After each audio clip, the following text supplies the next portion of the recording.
E aí, galera, bora lá então estudar ótica, né? E vamos hoje ver conceitos básicos. Então, pessoal, a ótica, tá? A palavra ótica vem do derivado do grego optike, que tem um significado como olhar, aparência, né? Na física, ela é a parte que estuda as relativas às radiações luminosas e aos fenômenos de visão. Pessoal, já se perguntaram como vocês enxergam as coisas? Aí tu vai olhar e dizer assim, eu enxergo por quê? Porque vem luz delas até meu olho. Oh, né? Porque tem luz, professor. Numa sala escura, tu enxerga alguma coisa? Não. Se não houver luz, se estiver escuro e não houver luz, não tiver reflexão de luz ou geração de luz, tu não enxerga.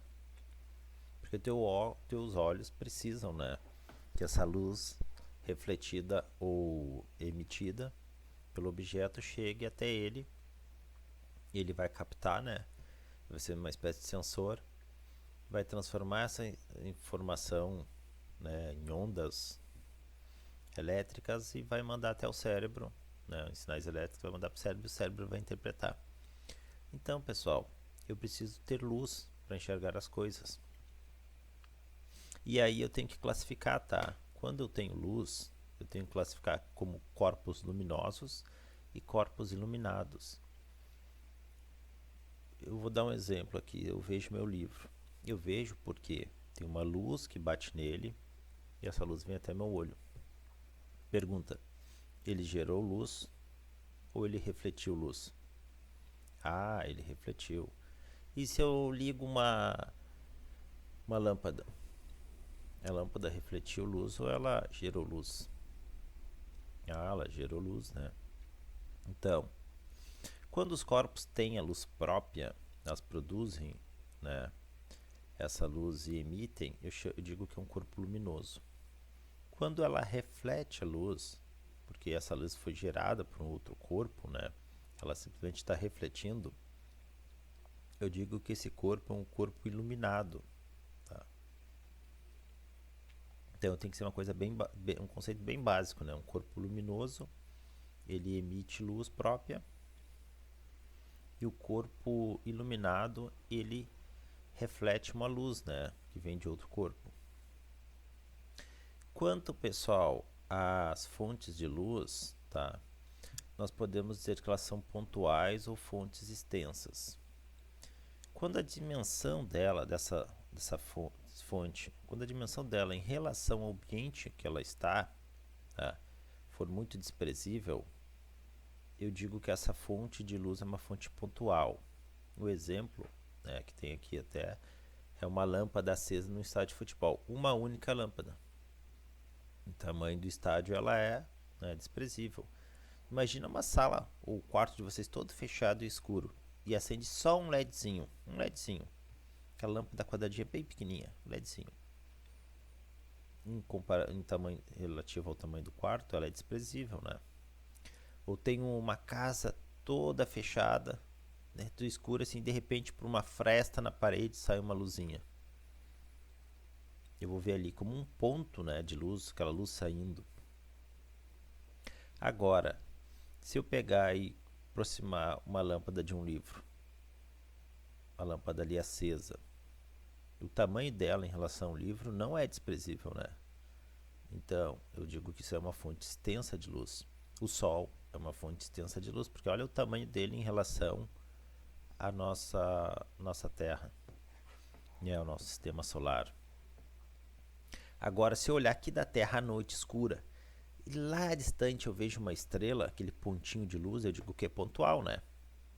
Mas claro que se eu me aproximar dessa estrela eu vou ver que ela é uma fonte, na verdade, uma fonte extensa de luz. Então, pessoal, né, vamos seguindo. Outra coisa que nós temos que entender, pessoal, é a natureza, tá, da luz. A luz, pessoal, ela pode ser ora interpretado como onda e ora como partícula, né? Antigamente se entendia que a luz tinha um comportamento de onda. Por quê? Porque eles observaram um experimento que é feito com água, eles reproduziram fazendo com luz e viram que dava certo. Qual era o experimento? Tá. Vamos imaginar que essa caixa, isso aqui é uma caixa, né? Pode ser uma bacia d'água quadrada. Olha, que aqui tenho divisórias, tá? E nas divisórias eu tenho fendas. Estão vendo ali as fendas? Imaginem que eu tenho isso aqui com água e eu começo a bater na água com a mão, gerar ondas. Gero ondas. Quando essa onda chega na fenda, ó, parece que ela vai começar de novo, né? Passa pela fenda assim, parece que começa tudo de novo. E se eu aproximar, pessoal, essa divisória dessa aqui e nessa divisória eu tenho fendas relativamente próximas, o que é observado? É observado que as ondas, quando elas chegam aqui, ó, nessa parede, parece que elas começam a se propagar de novo, como se fossem as fendas, tá? Que dessem origem às ondas. E essas ondas começam a interferir uma nas outras, né? Eu tenho interferências. Isso acontece com a água. E aí fizeram esse experimento com a luz e viram que acontece a mesma coisa, né? Se eu tenho uma fonte de luz aqui, eu deixar, né, a sala escura, tiver divisórias, nas divisórias tiver fendas, isso tudo tiver, né, uma determinada distância, né? Mesmo a parede e as fendas, elas têm que estar a uma distância relativamente curta. É observado, pessoal, esse mesmo efeito, tá? Eu vou ter região com luz, hora eu vou ter região com sombra, né? E aí quando eu passo por essas duas fendas aqui, eu tenho uma interferência, né? Horas de região com luz, hora com sombra, elas começam a se interferir, tá? Isso foi observado, pessoal, com a luz e com a água. Então o que disseram? Olha, né? A água, eu sei que se eu bater nela, eu gero uma onda e essa onda vai se propagando. Então, os caras pensaram, a luz também, acontece isso com a luz. A luz né, é uma onda, é um tipo de onda.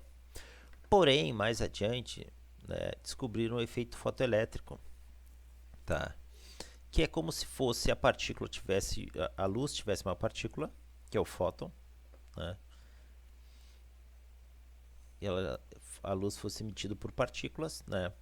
E numa determinada situação, pessoal, em determinados tipos de materiais, geralmente metálicos, né? Esse fóton ele pode colidir com a superfície desse material e esse material acaba gerando outro fóton, né? E emitindo esse fóton. É como se esse fóton fosse uma partícula. Ele chega ali, talvez se movimentando como uma onda, mas colide lá como se fosse uma partícula. Imaginem, é só para imaginar mesmo, né? Caráter de ilustração. Que eu tenho uma bolinha de tênis e ela, em vez de quando eu jogo ela, em vez dela ir reto, né, ou parabolicamente, ela começa a andar como onda. Começa a andar assim, ó. Então, ela colide nessa superfície e a superfície acaba gerando, né, uma outra partícula do mesmo caráter. E aí, pessoal, viram que em alguns momentos, em alguns experimentos, a luz se comportava como partícula e outros, ela se comportava como uma onda. Então, disseram que ela tem um caráter dual, né? Ora como onda, ora como partícula. Mas, pessoal, quando estudamos, né, a luz, nós conseguimos fazer uma representação dela na forma da geometria. Nós conseguimos interpretar o comportamento dela, né, e fazer previsões matemáticas a partir da geometria. E para isso, nós temos que ter alguns conceitos básicos, tá, alinhados. Então, quando falarmos de raio de luz, nós estamos nos referindo, pessoal, como se fosse, né, um único raio, tá? Ó. E aí eu vou ter aqui uma flecha indicando o sentido que ele está indo. Ó, ficou meio feia essa flecha aqui, né? Mas é aqui, tá indo para lá. Agora, quando eu tiver vários raios de luz, eu vou dizer o quê? Que eu tenho um feixe de luz ou um pincel de luz. Tá? Muitas vezes, então, vai dizer, um pincel de luz ou um feixe de luz. Eu sei que eu tenho vários raios, né? E vocês podem ver que aqui tem as flechas, ó, indicando para onde esses raios estão indo. Estão vendo, ó, as flechas que indicam? Outra coisa que eu também devo saber, pessoal, é que é o seguinte, são as classificações. Quando esses pincéis de luz, né, eles estão indo todos para o mesmo local, né, eles estão convergindo para um mesmo ponto, eu digo que esse pincel, né, é cônico convergente. Quando eles saem todos do mesmo ponto, né, e vão para lugares diferentes, eu digo que ele é um pincel cônico divergente. E quando todos estão indo paralelamente na mesma direção e sentido aqui, eu digo que é um pincel cilíndrico, né? Outra coisa também que devemos saber, pessoal, a independência dos raios luminosos, tá? Dois ou mais raios luminosos podem se cruzar, mas o trajeto de cada um é independente. Tá, mas como é que é isso? Imaginem aqui um show, né? Onde eu tenho um monte de lâmpadas com cores diferentes, gerando pincéis, feixes de luz diferentes, né? Vocês estão vendo aqui, ó, que em algum determinado momento elas se cruzam e geram cores diferentes. Porém, quando elas chegam no destino final, elas chegam com a mesma cor que elas foram emitidas, né?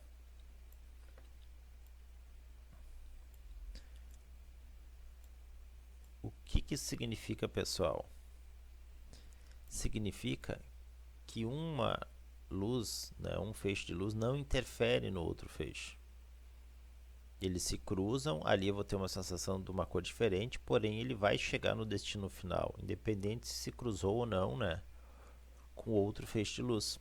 E ele vai chegar com a mesma cor que ele foi emitida. Então, no meio do caminho, quando se cruza, eu posso ter uma sensação de cor diferente, ver uma cor diferente, porém, quando, né, ele chega no destino, ele vai ter a mesma cor que ele foi emitido. Outra coisa é a reversibilidade dos raios de luz. A trajetória de um raio de luz fica inalterado quando o sentido da propagação de luz é invertido. Isso aqui, pessoal, é a mesma coisa que ocorre, que vocês podem ver no retrovisor do carro. O motorista enxerga o passageiro de trás pelo retrovisor. O passageiro de trás consegue enxergar o motorista pelo retrovisor, porque a luz, né, pode ir nos dois sentidos, ela vai no sentido e ela pode voltar por esse sentido, que é, né, o princípio da reversibilidade dos raios de luz. Mais uma coisinha, pessoal, que nós temos aqui, tá? Que lembrar ou saber é a diferença entre uma sombra e uma penumbra. Quando eu tenho uma fonte de luz, tá, que ela é pontual, ó, ela é pontual, eu coloco um objeto na frente, esse objeto vai bloquear a luz numa determinada região, né? Essa região onde não vai ter luz aqui, eu vou chamar de sombra. Beleza? Tranquilo até agora.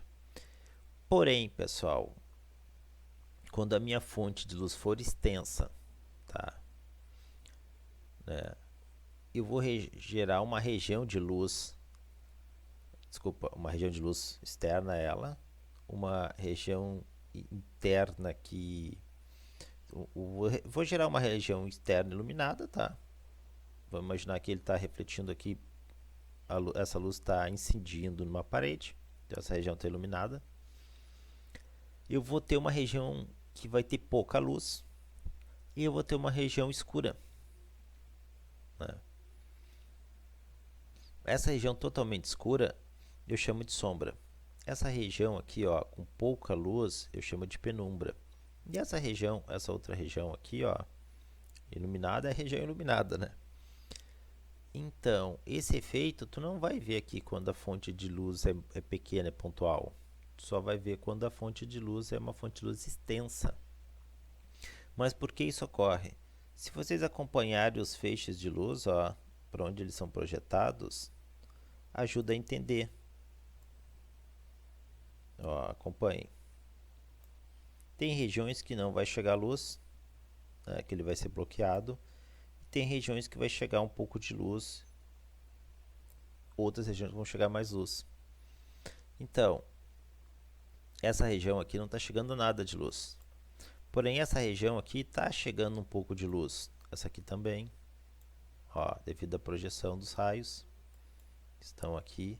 Porém, esses outros raios que saem daqui não chegam lá. Então, é uma região menos iluminada. E aí eu tenho a penumbra, que tem pouca luz, e a região de sombra, né, que não tem luz nenhuma. Como é que funciona isso na natureza? Um eclipse é um exemplo, né? Nós tivemos em 16 de julho do ano passado, tivemos um eclipse. Tenho dois tipos de eclipse, né? O solar e o lunar. O solar é quando a luz se mete aqui na frente do Sol, diríamos assim, entre a Terra e o Sol, e uma região da Terra, né, vai ficar iluminada e a outra não. E sim, vou ter uma região de penumbra. Tá? E o lunar é quando a Terra cobre a passagem da luz solar. Então, olhem aqui, minha fonte extensa de luz, objeto, né, cobrindo essa fonte, a passagem de luz. E a Lua, vocês sabem que ela está aqui, ó, orbitando em torno da Terra. Quando dá o eclipse, o que que acontece? Nessa região que a Lua está passando aqui, ó, ela vai passar por uma região de penumbra e uma região aqui que ele disse umbra, né, que seria aquela região que eu vou ter a sombra, que eu não vou ter passagem nenhuma de luz. Então, quando a Lua está passando por aqui, eu tenho aquela região que ela começa a perder a claridade. Quando ela passa por aqui, eu perco toda a claridade, então ela fica escura, totalmente escura. Depois, né, ela volta à região de penumbra, e ela começa a ficar mais clara e depois ela fica clara novamente, porque ela está refletindo a luz solar, né? Isso também, pessoal, acontece nas fases da Lua, tá? Quando ela está passando pela Terra aqui, ó, eu consigo enxergar ou não, né, a Lua. Em algumas situações, né, a Terra vai cobrir parte da Lua, outras situações ela vai cobrir a Lua inteira, né? E aí eu vou ter, no caso, as fases da Lua. Era isso então, pessoal. Espero ter ajudado e vamos aos exercícios.